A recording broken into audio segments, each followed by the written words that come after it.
UDF കുറിച്ചുള്ള വളരെ ശക്തമായ വിമർശനമാണ്. പിണറായി സർക്കാർ മൂന്നാം തവണ അധികാരത്തിൽ വരാതിരിക്കാൻ വേണ്ടി അവർ നടത്തുന്ന കൂട്ടുപണികളെ കുറിച്ചൊക്കെ അദ്ദേഹം വളരെ കൃത്യമായിട്ട് പറയുന്നുണ്ട്.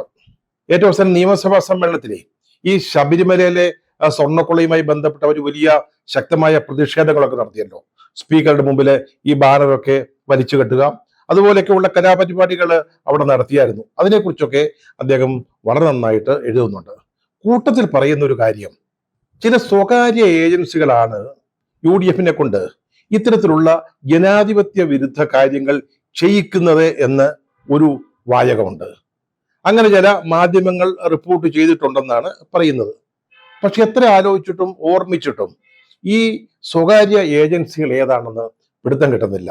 സത്യം പറഞ്ഞാൽ ഗോവിന്ദൻ മാഷേ, ഇതൊരു വളരെ പ്രധാനപ്പെട്ട കാര്യമാണ്. അതായത് ഏതോ ഏജൻസി, പുറത്തുള്ള ഏതോ ഏജൻസി UDF കൊണ്ട്, കോൺഗ്രസിന്റെ നേതൃത്വത്തിലുള്ള മുന്നണിയെ കൊണ്ട് ഇതുപോലെയുള്ള ജനാധിപത്യ വിരുദ്ധ കാര്യങ്ങൾ ചെയ്യിക്കുന്നു എന്ന് പറഞ്ഞാൽ അത് വളരെ പ്രധാനപ്പെട്ട കാര്യമാണ്.